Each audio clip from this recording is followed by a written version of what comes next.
One cop, one broken arm, and a fight I never asked for. Trust me, this is just the beginning. My name is Jaden Carter. I'm 22 years old, and I wish I could tell you it was just another normal day.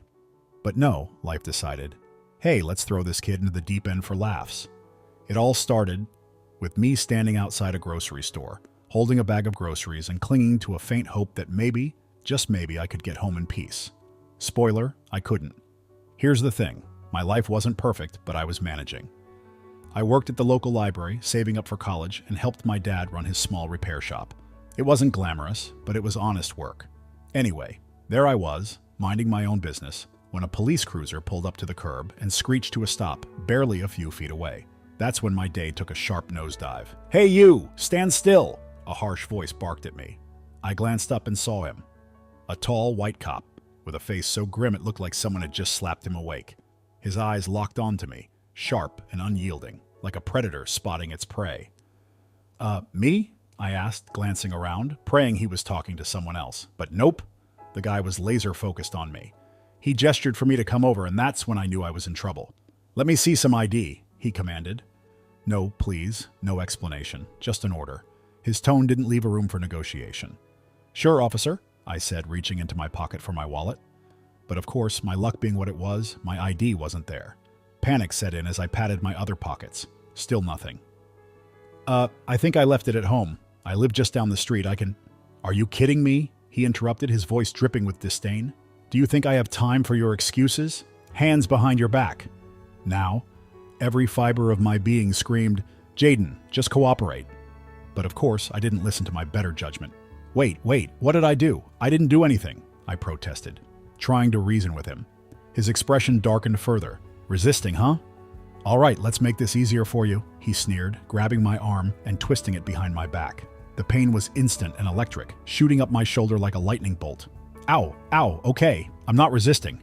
Chill out, man," I yelped. But he didn't loosen his grip. By now, a small crowd had gathered, phones out, filming like this was the evening's entertainment.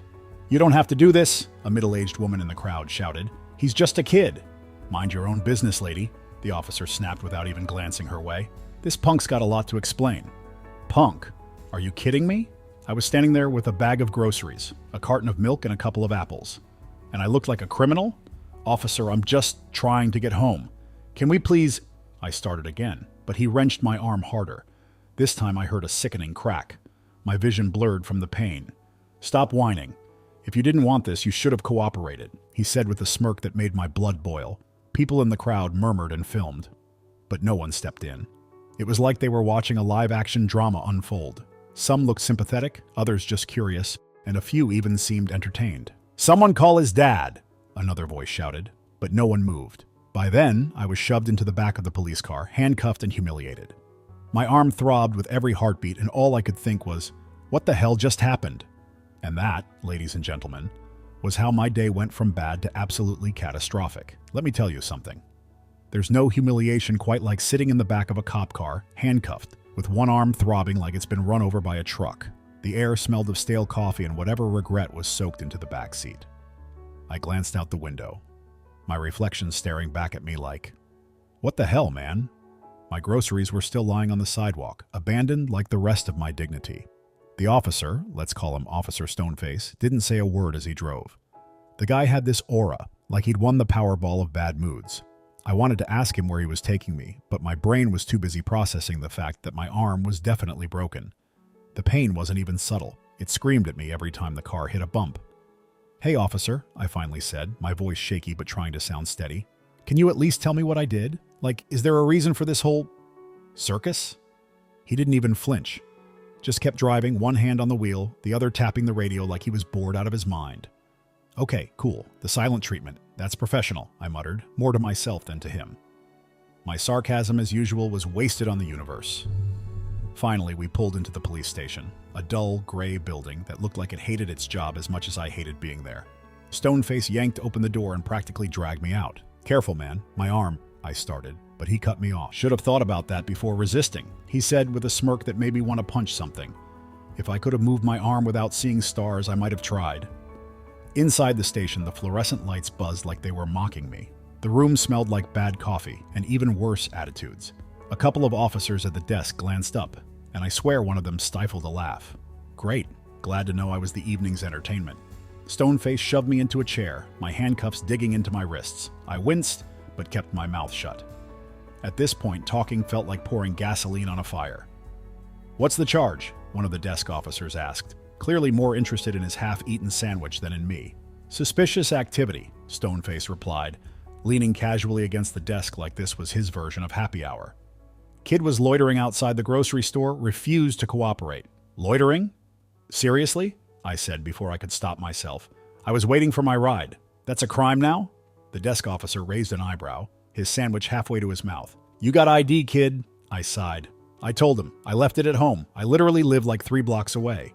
"Yeah, well, you're here now," Stoneface said, folding his arms like he'd just solved a major crime. At this point, I was fuming. My arm was on fire, my patience was gone, and these guys acted like they were starring in some low-budget cop drama. But what could I do? Yell? That'd only make things worse. So I bit my tongue and sat there, stewing in my own frustration. A few minutes later, another officer, this one older, with a tired face that screamed, "I hate my life," walked over. "Kid's hurt," he said, pointing at my arm. "You gonna get him checked out, or just let him sit there in pain?" Stoneface shrugged. "He'll be fine." "Dude, my arm is broken," I snapped, my anger finally boiling over. "Unless you've got X-ray vision, maybe let a doctor decide." The older officer sighed and turned to Stoneface. "Take him to the hospital, now." Stoneface rolled his eyes like this was the biggest inconvenience of his life. "Fine, let's go, kid." As we walked out, I couldn't help but mutter, "Nice to see someone here cares about human decency. Thanks for that." "Watch your mouth," Stoneface shot back, his tone sharp enough to cut glass. We got back in the cruiser, and as he drove, I stared out the window, trying to keep my thoughts from spiraling. What if my arm was messed up for good? What if this whole thing went on my record? My dad was going to flip when he found out. He always said, "Keep your head down, Jaden. Don't give them a reason." Well, guess what, Dad? They didn't need a reason. At the hospital, the nurse at the front desk took one look at me and frowned. "What happened to him?" she asked Stoneface, her tone dripping with suspicion. "Resisted arrest," he said flatly, like it was the most obvious thing in the world. "Uh-huh," she replied, her eyes narrowing. "Well, let's get you checked out, honey." The x-rays confirmed it. My arm was fractured. The doctor, a no-nonsense woman with glasses perched on her nose, gave me a look that said she'd seen this kind of thing too many times. "Try to rest that arm," she said, after wrapping it in a splint, "and maybe stay out of trouble." "Yeah, tell that to Officer Stoneface over here," I muttered under my breath. She didn't laugh, but the corner of her mouth twitched like she wanted to. Small victories, I guess. As we left the hospital, I couldn't shake the feeling that this was far from over.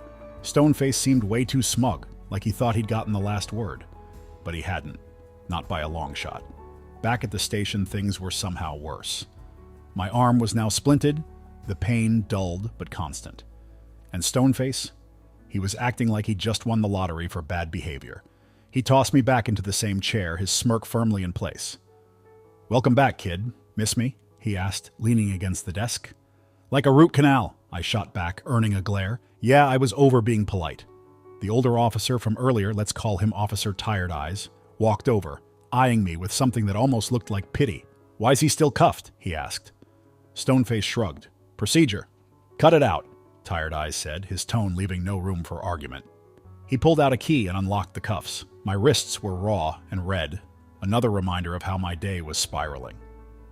"Thanks," I muttered, flexing my fingers, though my arm throbbed in protest. "Don't thank me, kid," he replied. "Just don't give anyone a reason to bring you back here." I sat there, stewing in my frustration when they called my dad. Yeah, I knew that was coming, but it didn't make it any easier. My dad, Malcolm Carter, wasn't the kind of guy who yelled. No, he had this quiet disappointment thing that could make you feel 2 inches tall. When he walked in, his face was stone cold. He looked at me, then at Stoneface. "What's the charge?" he asked, his voice calm but sharp. "Loitering," Stoneface replied, still smug. "Resisting arrest." "Loitering?" My dad raised an eyebrow. "He was waiting for a ride. That's loitering now?" "He didn't have ID," Stoneface countered, crossing his arms. My dad sighed, pinching the bridge of his nose. "You fractured his arm over ID? Sir, your son?" "Don't," my dad cut him off, his tone icy. "You don't talk about my son like he's a criminal. We're leaving." They didn't stop us. Maybe it was the way my dad looked at them, like he was calculating exactly how to dismantle their entire operation. Or maybe they just didn't care. Either way, we walked out, and I let out a breath I didn't realize I'd been holding. In the car, my dad was silent. That's worse than yelling, by the way. When we got home, he finally spoke. "Jaden, this isn't over." "I know, Dad," I said quietly, "but I didn't do anything." "I believe you," he said, meeting my eyes. "But belief doesn't fix broken arms. We're handling this." That was the first time I felt a flicker of hope. My dad was calm, but I could see the fire in his eyes. This wasn't just about me anymore. It was about the principal. Stoneface. He wasn't ready for what was coming. The next morning, the house was buzzing with tension. My dad had been on the phone since dawn, his voice calm, but with an edge sharp enough to cut steel. I sat at the kitchen table, my splinted arm resting on a stack of papers I hadn't touched. My mind was racing, replaying everything from the day before. "Jaden," my dad called from his office. "Come here." I walked in to see him at his desk, papers spread out like a war map. He gestured for me to sit. "We're filing a formal complaint. This stops now." "Dad, do you really think they'll listen?" "It's their word against mine," I said, not even trying to hide my skepticism. He leaned back in his chair, his expression unreadable. "They'll listen, trust me." Later that day, we drove to meet a lawyer. The office was sleek, with that faint smell of overpriced coffee and leather chairs. The lawyer, Miss Taylor, was sharp, her questions precise. "Tell me everything," she said, clicking her pen. I went through the whole story. Stoneface's attitude, the unnecessary force, the broken arm. Miss Taylor nodded, her expression growing tighter with every word. "This isn't just misconduct," she said, scribbling notes. "It's negligence, maybe even excessive force." My dad's jaw tightened. "What's the next step?" "We go public," she said simply. "They'll stonewall us unless there's pressure, a lot of it." That night, I sat scrolling through my phone. Videos of the incident had already made the rounds online. The comments were a mix of outrage and disbelief. Some defended Stoneface, saying I probably did something to deserve it. Others called him out, pointing to my arm as proof of unnecessary force. The anger in me boiled over. I hated that I had to defend myself when I'd done nothing wrong. "Don't let it get to you," my dad said, standing in the doorway. "The truth always finds its way out." "Yeah, but how long will that take?" I muttered, tossing my phone onto the bed. "As long as it needs to," he said firmly. "We're not backing down." The next day, things escalated. Reporters showed up outside the house, cameras in hand. My dad handled them like a pro, giving measured answers while refusing to let them bait him. Inside, I watched through the window, a mix of awe and anxiety churning in my chest. "Why are they even here?" I asked him later. "Because this is bigger than you," he said. "It's about accountability. People are paying attention now, and that's a good thing." It didn't feel like a good thing. It felt like a storm brewing, and I was right in the middle of it. The storm hit faster than I thought. By the next morning, my phone wouldn't stop buzzing. News outlets, social media posts, random texts from people I hadn't spoken to in years. It was chaos. The video of Stoneface twisting my arm had gone viral. Comments ranged from furious demands for justice to the usual, "Well, what did he do to deserve it?" Nonsense. Dad's voice cut through my spiraling thoughts. "Jaden, we need to focus." "On what?" "I'm already the poster boy for wrong place, wrong time," I shot back, dropping my phone on the counter. "This is out of control." "It's not out of control," he said firmly. "It's exactly where it needs to be. They can't ignore this now." That afternoon, Miss Taylor called with an update. "The department issued a statement," she said, her voice sharp. "They're claiming the officer acted within protocol. But here's the kicker. They've suspended him pending investigation." "Suspended?" I repeated, barely able to process it. "That's it?" "For now," she replied. "But the pressure's mounting. Keep your head down and let this play out." Easier said than done. Reporters were practically camped outside our house, shouting questions anytime we stepped out. One guy even had the nerve to ask, "Jaden, do you think you overreacted?" "Overreacted?" I snapped before Dad pulled me back inside. "Don't take the bait," he said, closing the door. "They want you angry. Don't give them that." The real bomb dropped that evening. A local news station aired an exclusive interview with a source from the department, a nameless officer defending Stoneface. "He's a good cop," the source claimed. "The kid was aggressive. It's unfortunate, but he forced the officer's hand. I nearly threw the remote at the TV. Forced his hand? Are you kidding me? My groceries were the only threat I had." "Calm down," Dad said, though I could see the tension in his jaw. "This is their play. They'll paint you as the villain to protect their own. Stay focused." Focused. Right. but it was hard to stay calm when my character was being dragged through the mud. The comments on the news post were brutal. "He looks guilty to me." Kids these days think they can do whatever they want. Cops don't just break arms for no reason. It felt like I was drowning in a sea of judgment. But then something shifted. Amid the noise, there were voices standing up for me. Strangers dissecting the footage, pointing out how wrong Stoneface's actions were. Activists calling for justice. It wasn't just my fight anymore. It was growing into something bigger. Dad sat next to me that night, his hand firm on my shoulder. "They're going to throw everything at us," he said. "Lies, intimidation, whatever it takes to scare us off. But we're not backing down. You hear me?" I nodded, swallowing the lump in my throat. "Yeah, I hear you." Because he was right. This wasn't just about my broken arm anymore. It was about making sure guys like Stoneface couldn't keep getting away with it. And for the first time since this nightmare started, I felt like we might actually have a shot.